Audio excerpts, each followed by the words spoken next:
रमेश और पप्पू दोनों सगे भाई थे। रमेश और उसकी बीवी लीला बहुत ही सीधे और अच्छे इंसान थे, पर रमेश का छोटा भाई पप्पू और उसकी बीवी सविता बहुत ही तेज और चालाक थे। रमेश और पप्पू दोनों की एक ही बड़ी सी किराने की दुकान थी, जिसे दोनों साथ में चलाते थे। रमेश बड़ी ईमानदारी से दुकान पर काम करता है। पप्पू हमेशा दुकान के पैसे और सामान गायब कर देता था। रमेश को सब पता होता है, पर वो फिर भी पप्पू से कुछ नहीं कहता था। एक रात जब रमेश अपने कमरे में बैठा होता है, आज सविता सोने का हार लेकर आई है। हमें तो दुकान में से इतने पैसे भी नहीं मिलते कि हम उससे अपने बेटे का किसी अच्छे स्कूल में एडमिशन करवा दें, और ये लोग फालतू की चीजों में इतना पैसा बर्बाद करते हैं। आखिर जब आप दोनों मिलकर इस दुकान को चला रहे हो तो फायदा भी दोनों को बराबर होना चाहिए ना। छोड़ो लीला ये सब बातें। हमारे कर्म हमारे साथ हैं और उनके कर्म उनके साथ। तुम बस जल्दी से मुझे कुछ बढ़िया सा बनाकर खिला दो, बहुत भूख लगी है। आप हमेशा ऐसे ही मेरी बात को टाल देते हो। अच्छा ना भाग्यवान, अब जल्दी से कुछ खाने को ले आओ। लीला गुस्से से वहाँ से चली जाती है और रमेश के लिए इडली बनाकर लाती है। अरे वाह लीला, इतनी स्वाद इडली। आखिर तुमने ये इडली बनाना कब सीखा? अजी वो जो पड़ोस में अम्मा रहने आई है ना, उन्होंने मुझे सिखाई है। वो बता रही थी कि पहले वो इडली और डोसा बेचा करती थी और दूर दूर से लोग उनके हाथ का इडली डोसा खाने आते थे। सच में लीला, इडली है ही स्वाद कि कोई खाए तो खाता ही रह जाए। अच्छा, मैं ये बोल रही थी कि गुड्डू कब से घूमने जाने की जिद कर रहा है, तो कल तो वैसे ही दुकान बंद रहेगी, तो क्यों ना कल हम सब घूमने चले? हाँ हाँ, क्यों नहीं। अगले दिन रमेश, लीला और गुड्डू घूमने के लिए बाहर जाते हैं। ये सब देखकर पप्पू और सविता को बहुत ही चिढ़ होती है। जल्दी महारानी घूमने। अरे मरने दो इनको, तुम क्यों अपना मूड खराब कर रही हो? आज मैं तुम्हारे लिए बाहर से पिज्जा मंगवा देता हूँ। सच्ची? हाँ भाग्यवान, सच्ची। यहाँ पप्पू और सविता पिज्जा के मजे लेते हैं और वहाँ रमेश और लीला गुड्डू को पार्क में झूला झुला रहे होते हैं। माँ, इस झूले में तो बहुत ही मजा आ रहा है। गुड्डू झूले के मजे ले रहा होता है, पर अचानक से सीधा नीचे आकर गिरता है। रमेश और लता चिल्लाते हुए भागते हैं। गुड्डू, मेरा बच्चा। अरे कोई मेरे बच्चे को हॉस्पिटल लेकर चलो। अरे भाई साहब, मेरे पास गाड़ी है, आप जल्दी से अपने बच्चे को गाड़ी में लेकर बैठ जाओ, हम उसे हॉस्पिटल ले चलते हैं। सब लोग गुड्डू को हॉस्पिटल लेकर जाते हैं। गुड्डू के सर से काफी खून बह चुका होता है। डॉक्टर उसकी ट्रीटमेंट करके बाहर आता है। आपके बच्चे के सिर पर चोट आई है, इसका ऑपरेशन करना होगा।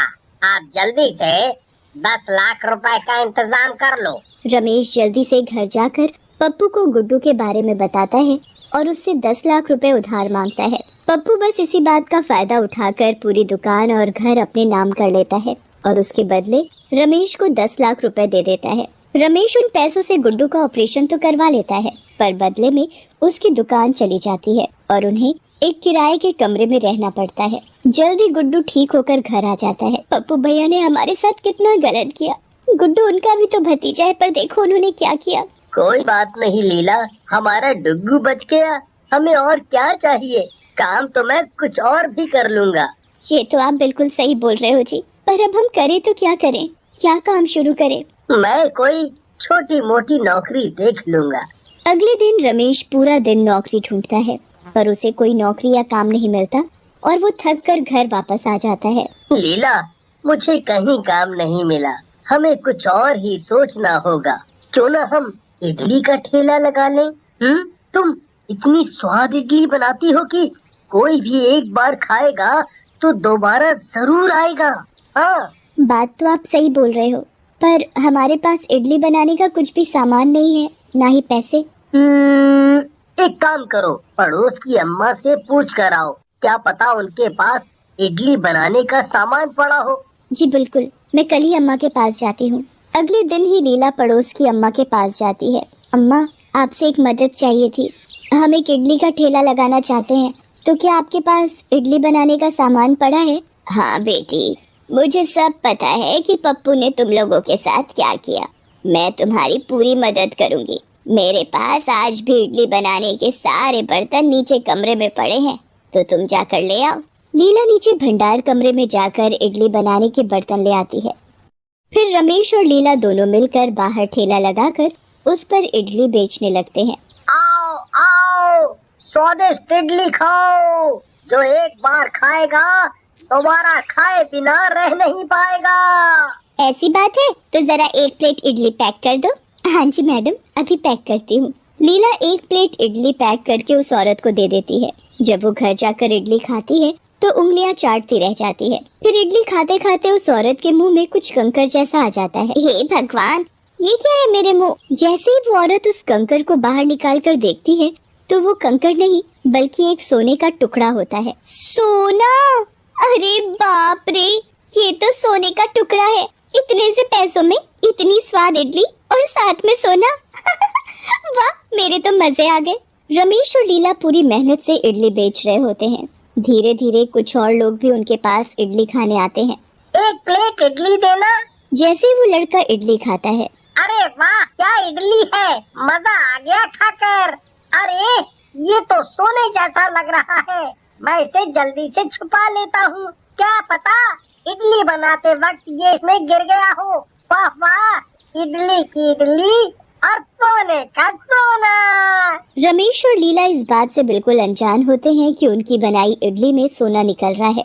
जो कोई भी उनकी इडली खाता तो उसमें से एक इडली में एक सोने का टुकड़ा जरूर निकलता।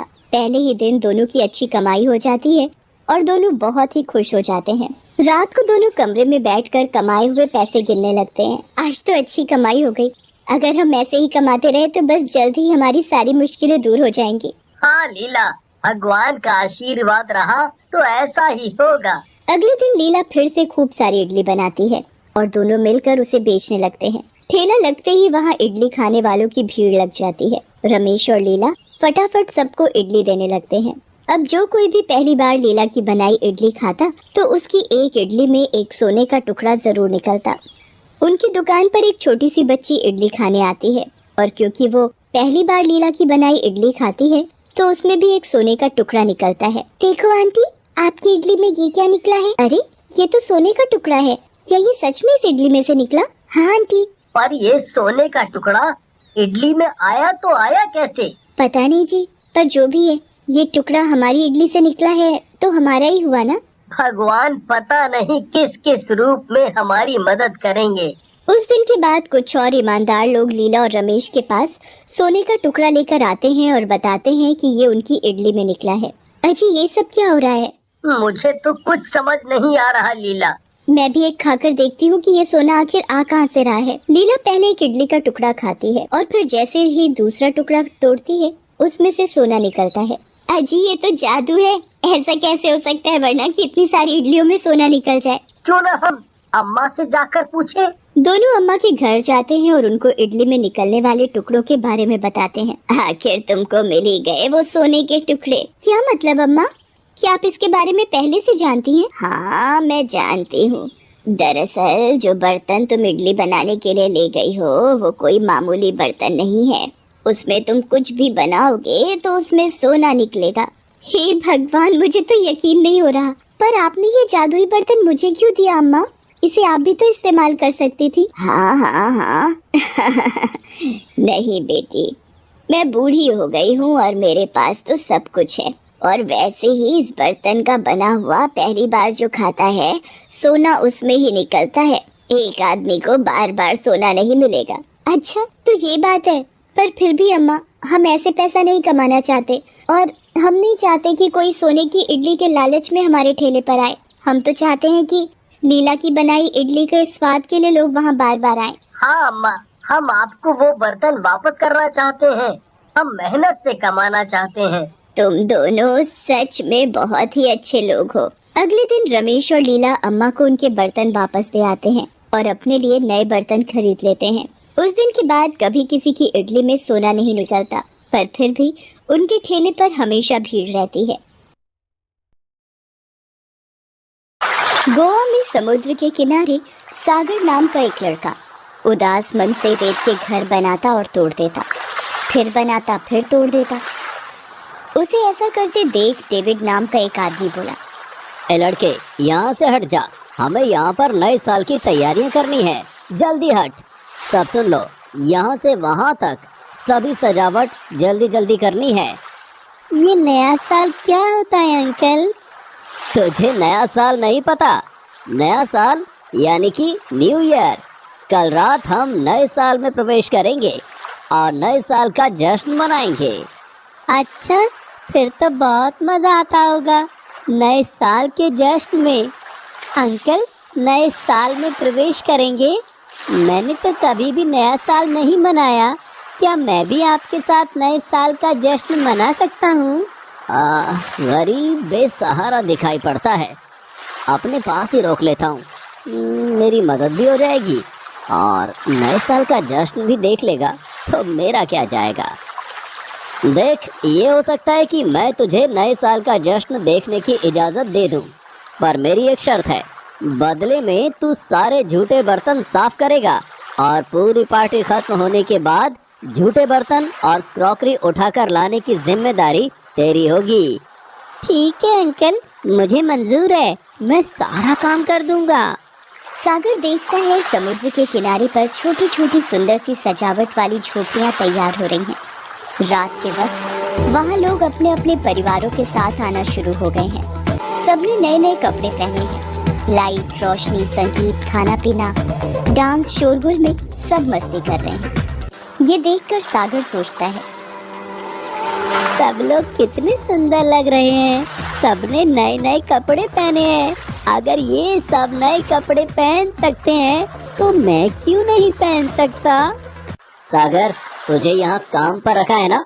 चल देख लेना नए साल की पार्टी।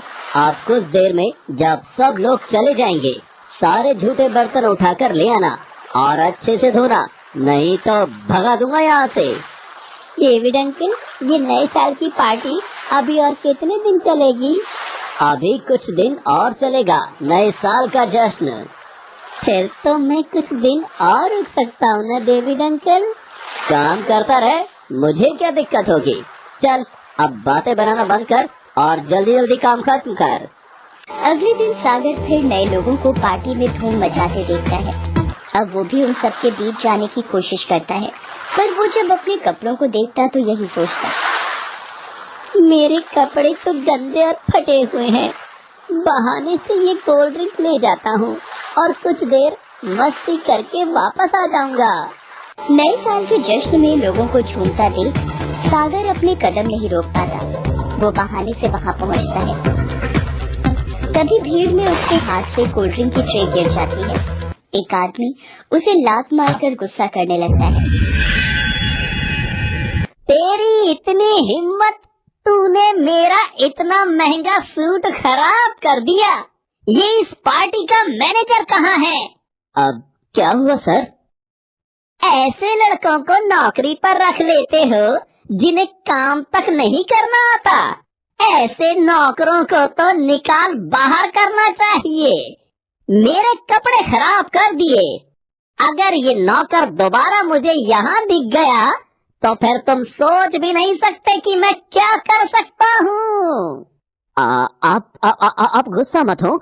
ये सर, मैं अभी इस लड़के को नौकरी से निकाल देता हूँ। मुझे क्षमा कीजिए यदि आपको हमारी वजह से कोई परेशानी हुई है तो। चल निकल यहाँ से। आज के बाद यहाँ दिखाई दिया ना तो मुझसे बुरा कोई नहीं होगा। चल भाग यहाँ से। गलती हो गई डेविड अंकल, मैं आज के बाद ऐसी गलती नहीं करूँगा। मुझे नौकरी से मत निकालो, मुझे इस नौकरी की बहुत जरूरत है। अब मैं तेरी एक नहीं सुनूंगा। तेरी वजह से मेरा नुकसान होगा तो तू भरपाई करेगा क्या? सागर रोता हुआ वहाँ से चला जाता है और दूर समुद्र के किनारे पर बैठकर रोने लगता है। सागर एक बार फिर डेविड के पास माफी मांगने जाता है। डेविड अंकल, मैं वादा करता हूँ अब कभी भी गलती नहीं करूँगा। माफ कर दो डेविड अंकल। लेकिन डेविड उसकी तरफ देखता तक नहीं है। सागर मायूस और निराश हो जाता है। इस बात को पूरा एक दिन बीत जाता है। काश मैं उस पार्टी में शामिल ही ना होता। मुझे नया साल मनाने का कोई हक नहीं है। मेरे पास पैसे भी नहीं है। नए कपड़े भी नहीं है। मुझे माँ बाबा को छोड़कर नहीं आना चाहिए था। सागर बेटा, आज ये दाल चावल खा ले, कल मैं तेरे लिए कोई अच्छी सब्जी बना दूंगी। माँ, तुम मुझे रोजाना झूठ बोलकर ये दाल चावल खिला देती हो। आज खा रहा हूँ, कल दोबारा मत बोलना। सागर, तू जानता है तेरे बाबा थोड़ी बहुत मजदूरी करके पैसे कमाते हैं, जिससे एक वक्त का खाना बनता है। हमारे पास बिल्कुल भी पैसे नहीं होते। मैं खूब पैसे कमा कर लाऊंगा माँ। माँ बाबा, मैं आपको बिना बताए पैसे कमाने आ गया था।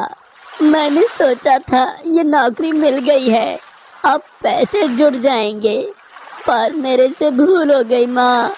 मैं अपने आप से किया वादा नहीं निभा पाया। अरे कोई मेरे बच्चे को बचाओ, मेरा बच्चा समुद्र में डूब रहा है। बचाओ मम्मी डैडी, बचाओ बचाओ मम्मी डैडी, बचाओ। ये किसका बच्चा है? अरे वो सामने वो बच्चा समुद्र की लहरों के बीच डूबता जा रहा है। रुको बच्चे, मैं तुम्हें बचा लूंगा, घबराओ नहीं, मैं आ रहा हूँ। सागर को तैरना आता था, इसलिए उसने बच्चे को बचा लिया और किनारे पर ले आया। मेरा बच्चा ठीक तो है ना? पेट में पानी भर गया था, मैंने निकाल दिया है, अब होश आ जाएगा। तुम्हारा बहुत बहुत शुक्रिया बेटे, तुमने मेरे बच्चे की जान बचा ली। गॉड ब्लेस यू बेटे।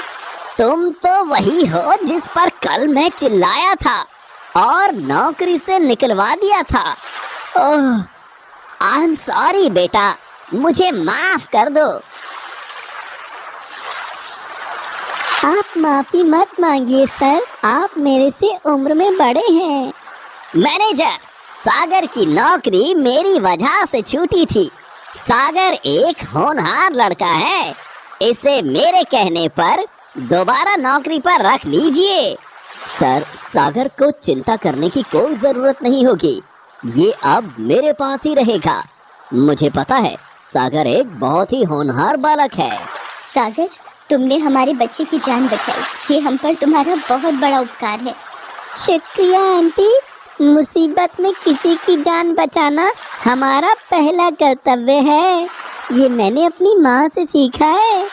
सचमुच तुम्हारे संस्कार बहुत ही अच्छे हैं बेटे, और इन्हीं संस्कारों की बदौलत देखना एक दिन तुम बहुत आगे जाओगे।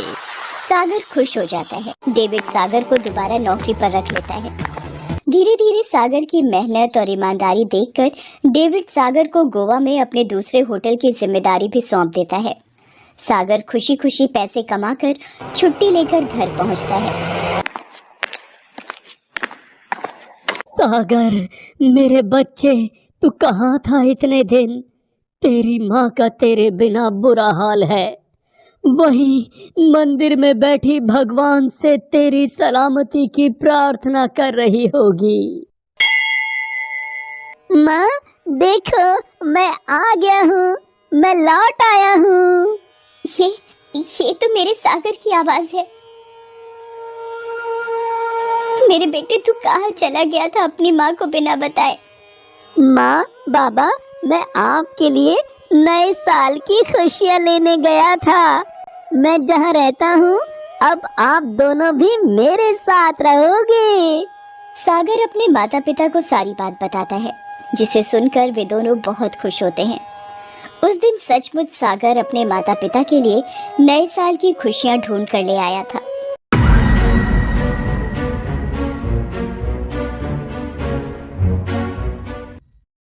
उस्मान की वाइफ की अचानक तबीयत खराब हो जाती है। बहुत ज्यादा लेबर पेन होने की वजह से उस्मान उसे अर्जेंट हॉस्पिटल ले जाता है, लेकिन रास्ते में सिग्नल में ट्रैफिक इशू हो जाता है। दोस्तों, क्या आप इस ट्रैफिक को देख के बता सकते हो कौन सी गाड़ी हटाने से ट्रैफिक इशू हल हो जाएगा? सोचिए और अपना जवाब कमेंट में बताइए।